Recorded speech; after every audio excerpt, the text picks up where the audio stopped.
ahead, please. There's been talk about $1,000 checks to every American, increasing support among Republicans and some Democrats for that. Would you support that going to everyone, or would you support some sort of income restriction on who gets a check? Well, I think it's clear we don't need to send people who make $1 million a year checks, okay? But that's one of the ideas we like. We're going to preview that today, and then we'll be talking about details afterwards. Well, I think we're going to do something that gets money to them as quickly as possible. That may not be an accurate way of doing it, because obviously some people shouldn't be getting checks for $1,000. And we'll have a pretty good idea by the end of the day what we're going to be doing. Mr. Secretary, Yeah, John, can you tell how would the mechanics of this work? I mean, we've been talking about a payroll tax holiday.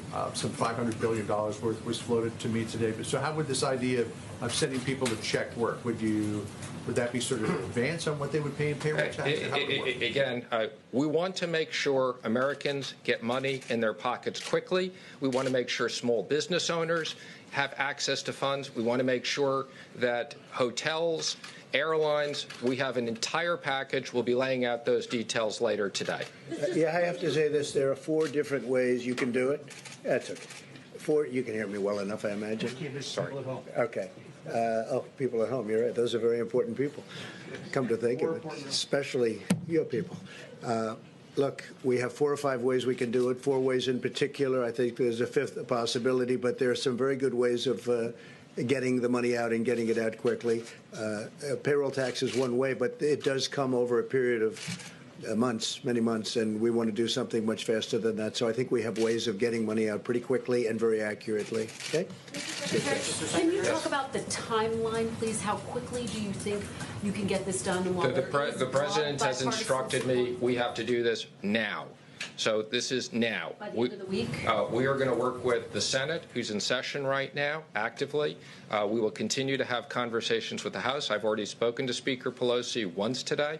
This is stuff that needs to be done now. The president has instructed me that this is no fault to American workers. For medical reasons, we are shutting down parts of this economy, and we're going to use all the tools we have, as I've said, and what tools we don't have, we're going back to Congress. I got to go back to $850 billion to those who might be concerned that's too expensive. We don't want to talk about it, but it's a substantial number. We're going big. The expression, we could do it 2 ways. We could keep going back every day or every week. We're going big, and that's where Mitch McConnell, that's the way he wants to go. That's the way I want to go. I think we want to get it done and have a big infusion as opposed to going through little meetings every couple of days. We don't want to do it that way. We want to go big, go solid. The country is very strong. We've never been so strong, and that's what we're going to be doing. We don't want, with this invisible enemy, we don't want airlines going out of business. We don't want people losing their jobs or not having money to live when they were doing very well just 4 weeks ago. So we're going big, and that's the way it'll be, and that's the way everybody seems to like it on the Hill. Any other questions for Steve?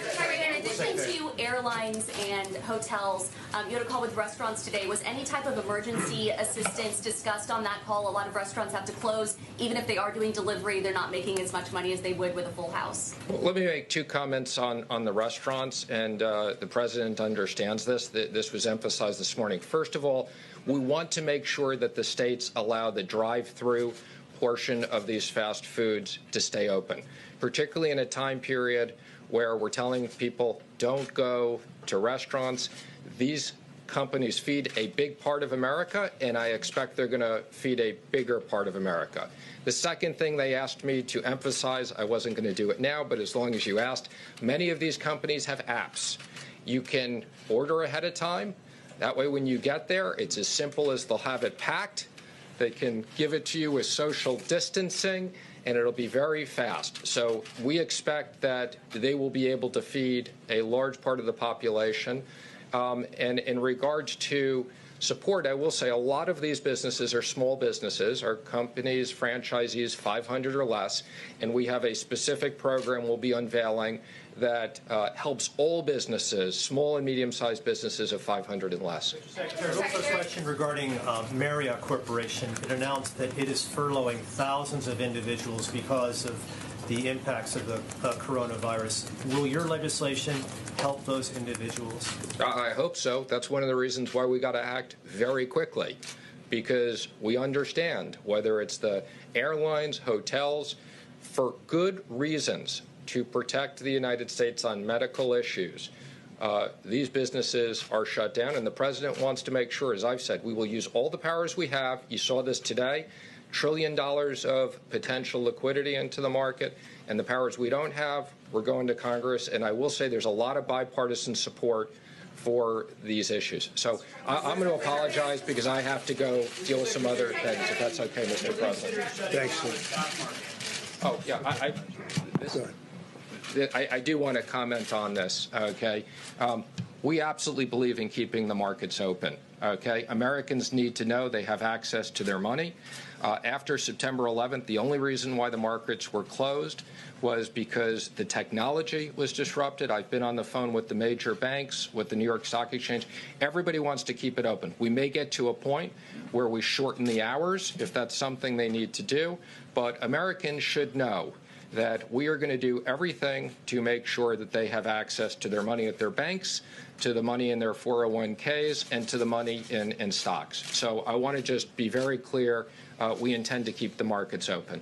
The story that was written yesterday, a lot of people, I don't know, somebody, I think I know who, but they taped the conference call that I had with the governors. It was a good call. It was fine. I assume somebody's going to tape it. They handed it to various people, and one of them was the New York Times, and the New York Times chose to write totally inaccurately about it. It was a disgraceful thing. It was bad journalism, but, you know, they do a lot of bad journalism. But we respond to that. And actually, people get it. People get it. No, I want it to be bipartisan, and nobody's going to be better than me. But when they attack me or the people, these incredible people behind me, I'm not going to let them get away with it. I can't do that. Okay, how about one or two more questions? Go ahead, please.